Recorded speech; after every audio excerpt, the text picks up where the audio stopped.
ভাইয়া ঢাকায় কোচিং করব নাকি এলাকায় কোচিং করব? খুব সিম্পল একটা উত্তর, যদি তুমি ইঞ্জিনিয়ারিং কোচিং করো you have to come to Dhaka. Number one, engineering coaching অন্য কোথাও করা সাজেস্টেড না। হ্যাঁ, রাজশাহীতে ইনফ্রাস্ট্রাকচার আছে, চট্টগ্রামে ইনফ্রাস্ট্রাকচার আছে, but the majority of the engineering students top notch teachers ঢাকায় পড়ায়। অফলাইন কোচিং যে যাই বলুক সব জায়গায় সেম সার্ভিস দেয়, নো। মতিঝিল ব্রাঞ্চ, মালেক টাওয়ার ব্রাঞ্চ, এই সার্ভিস কখনোই দিনাজপুরে নাই। That is the reality, that is the fucking reality. So engineering coaching করলে ইউ কাম টু ঢাকা। এক, অন্য কোনো কেসে তুমি আমাকে যদি বলো ভাইয়া মেডিকেল কোচিং করার জন্য ঢাকায় আসবো, আমি বলবো জীবন না, কোনো দরকারই নাই। ভার্সিটি এ ইউনিট দরকারই নাই, বি ইউনিট, সি ইউনিট, এর তো কনভারসেশনের বাইরে চলে গেল। মানে এগুলা কোনো কেসে তোমার ঢাকা আসা সমীচীন না। এখন তারপরেও ঢাকা অনেকে আসতে চাও, অনেকে ঢাকা আসার যদি টার্গেট তোমার এটা থাকে যে বাড়ি টক্সিক ইনভায়রনমেন্ট থেকে বের হয়ে ঢাকায় ফ্রিডম এক্সপ্লোর করব, trust me, Dhaka is 10,000 times more toxic than বাড়ি। যখন ফার্ম গেটের মেসে খালার হাতে রান্না করা প্রথম ডাইলটা দিয়ে ভাত খাবা, তখন খুব মায়ের কথা খেয়াল হবে। তখন মনে হবে যে আমার মা মহা জাদু জানে, আমার মা হলো পৃথিবীর শ্রেষ্ঠ শেফ, আম্মু তুমি কই। ঠিক আছে, ফার্ম গেটের একটা মেসের খালার হাতের মুরগি যখন দিবে, মুরগি দেখবা যে মুরগির মধ্যে শুধু গলা আর গিলা পাইছো, এটারই নাম হলো 2 পিস মুরগি। আমি তোমাকে এটা বাস্তবতা বলতেছি, ঠিক আছে?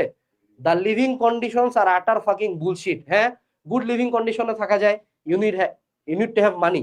আলাদা ফ্ল্যাট নিতে হবে অবশ্যই, ফ্ল্যাট নিয়ে বাপ মা নিয়ে আসে তারপরে কোচিং করতে পারো, দ্যাটস এ ডিফারেন্ট শিট।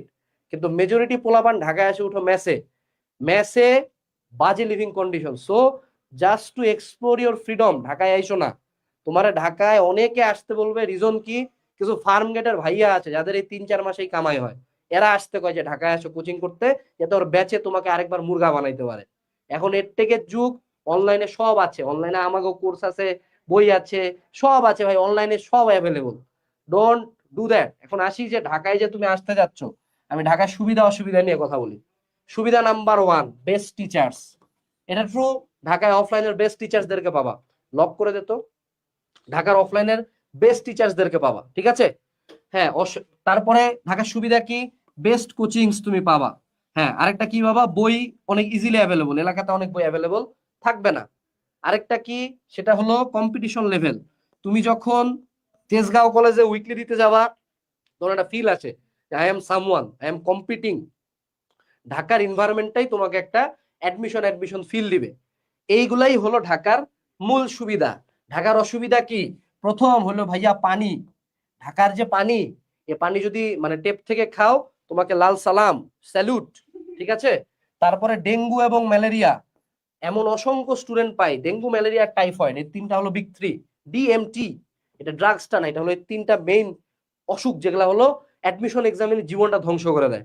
এই তিনটার একটা হবে, জীবনে কোথাও চান্স পাবা না, জীবন থেকে 1 মাস গন। আর অ্যাডমিশন টাইমের 7 দিন গন হলে কেস হয়ে যায়, 1 মাসে শেষ, তোমার অ্যাডমিশন জানি ওখানেই শেষ। আমরা অনেক স্টুডেন্ট পাইছি যাদের এই মনে করো ঢাকার পানি পুনি খাবার দাবার খায় ধ্বংস হয়ে গেছে। আরেকটা যেটা, সেটা হলো মশা, ঢাকায় প্রচুর মশা। আরেকটা যেটা, সেটা হলো ঢাকার খাবার। ভাই, যদি ঢাকায় আসো, ট্রাই করবা ফার্মগেটের আশপাশে বা মতিঝিলের আশপাশে বাসা নিতে, বাসা নিয়ে রান্না করে খাইতে। যদি মেসের খাবার খাও, ওই যে আবার বললাম, ওরে বাবা রে বাবা, মেসে এত সুস্বাদু খাবার দিবে, মানে সব খাবার আসে হলো ইন্টারকন্টিনেন্টাল আর লেমেরিয়ান থেকে, বুঝছো? মানে খেয়ে আঙ্গুল চেটে খাওয়া, বুঝছো? মানে দেখবা হঠাৎ করে ওজন 20 কেজি কমে গেছে। তুমি কি ভাবছো যে তুমি বাইরে খাবা, একদিন ভেলপুরি খাবা, বাথরুম থেকে বের হইতে পারবা না, শেষ, ধ্বংস ওখানে তুমি। সাবধান। এরপরে ঢাকার আরেকটা, সেটা হলো কস্ট। ঢাকায় সবকিছু খুব দামি, সবজি দামি, যাতায়াত দামি, সব দামি। কিন্তু দামি না কি জানো, অ্যাফোর্ডেবল কি জানো? সেটা হলো হালকেনস্টাইনের course. As always we are affordable as fuck. এখন আসি ঢাকার আরেকটা বড় ব্যাপার, যেটা বাইরের পোলাপান এসে মানতে পারে না, সেটা হলো যাতায়াত। আশিক, তোর আসতে কতক্ষণ লাগছে এখানে? ভাই আমার আসতে আলহামদুলিল্লাহ 37 মিনিট লাগছে, ঠিক আছে? ও কিন্তু 3 কিলোমিটার রাস্তা আসছে 37 মিনিট ধরে। তোমার কাছে মনে হইতে পারে যে আরে ফার্মগেট টু ঢাকা ইউনিভার্সিটি এটা কি, এটা তো দেখা যাচ্ছে, এটা তো হাঁটা দিয়ে চলে আসবো। এখন এটা হইতে পারে তুমি 5 মিনিটে আসবা, হ্যাঁ, ভাগ্য ভালো থাকলে 5 মিনিটে চলে আসবা, আবার হইতে পারে 2.5 ঘন্টা লাগবে। এটা শুধুমাত্র মহান আল্লাহ তাআলা জানেন যে তোমার কতক্ষণ লাগবে। এবং রোদ গরম ধুলাতে নাই হয়ে যাবা। তো ঢাকার যাতায়াতটাও ফ্যাক্টর। এখন অনেকে এরকম ভাবে যে আমি উত্তরায় থাকবো, ফার্মগেট ব্রাঞ্চে যে ক্লাস করব, তোমাকে সেলুট দাদা, তোমাকে বেস্ট অফ লাক, সেলুট। এই যাতায়াতেই তুমি শেষ, ওখানে ডেট। তুমি যতই মেট্রোর গপ্প দাও, ওই গরমে ওই মানে ধুসাধুসি করে যখন ঢুকা শুরু করবা মেট্রোতে, ওই 1-2 ঘন্টার জার্নি তোমার পুরা দিনের এনার্জি শুষে নেবে, বাসায় যায় শরীর ছাড়ে দিবে, পড়তে পারবা না।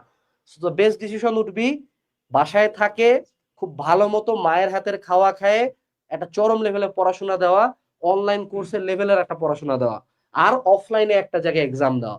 অফলাইনে একটা এক্সাম দেওয়া ম্যান্ডেটরি। বেস্ট হয় যে ধরো লাস্টের দিকে ফাইনাল মডেল টেস্টের আগে আগে অনেকে ঢাকা আসতে পারো। সো ঢাকার সুবিধা অসুবিধা সব বলে দিলাম। এরপরে দা চয়েস ইজ ইয়োর্স। হ্যাঁ, এই আরো কিছু গান্ডু আমরা পাই, মানে বিশ্ব গান্ডু, যারা হলো এক জেলা থেকে আরেক জেলায় যায়। এ বাবা, তুই যদি জেলা সুইচ করবি তুই ঢাকায় আয়। উদয় ভাইয়া, মানে সৈয়দপুর টু দিনাজপুর কেন আসিস, মানে এটা কেমন কথা? মানে আশপাশের জেলা থেকে আসছে রাজশাহী। উদয় এটা কোনো কিছু কিছু টিচার প্রপাগান্ডা চালায় দেয় যে ও বিশাল বড় হেডা। যদি তুই সুইচ করবি বাপ, তুই ঢাকায় যা, ডোন্ট কাম টু অন্য জেলা। অন্য জেলার ভাই, ভাই ঢাকার ম্যাচ যদি এত খারাপ হয়, অন্য জেলার ম্যাচ কেমন এটা তুমি বুঝা পাচ্ছ না, আইডিয়া পাচ্ছ না। সো যদি সুইচ করতে হয়, if you want to switch your district, go to Dhaka. Okay, so this is the overall ঢাকায় আসবো কিনা। আরেকটা কথা, ঢাকায় যারা আসার চিন্তা করতেছো, এখন থেকে বাড়ি দেখা শুরু করো, পরে কিন্তু একটা রুমও পাবা না। আমি যতই গালি দেই, ফার্ম গেটে অ্যাডমিশন টাইমে অ্যাটলিস্ট 2 থেকে 4 লাখ পোলাপান ঢুকে নতুন করে, একটা বাড়ি একটা ইট পাবা না কিন্তু পরে, ঠিক আছে, একটা সিট পাওয়া যাবে না। সো যদি আসতে চাও, আগেই বাপ মাকে পাঠায় দাও, নিজে ইন পার্সন দেখবা। আরেকটা কথা আরেকটু বলে দেই, এই যে হোটেল মোটেল মেসের ভিডিও দেখে জাজ করবা না। ও বাবা, ও বাবা, মনে করো ভিডিওতে দেখাবে যে 5 স্টার, আর যায় দেখবে যে কি ভাইয়া এটা কি, এটা তো চিনি না, এটা তো দেখাই নাই, কিন্তু তখন আর বের হইতে পারবে না, কারণ টাকা তো আগে নিয়ে নিছে। ওকে।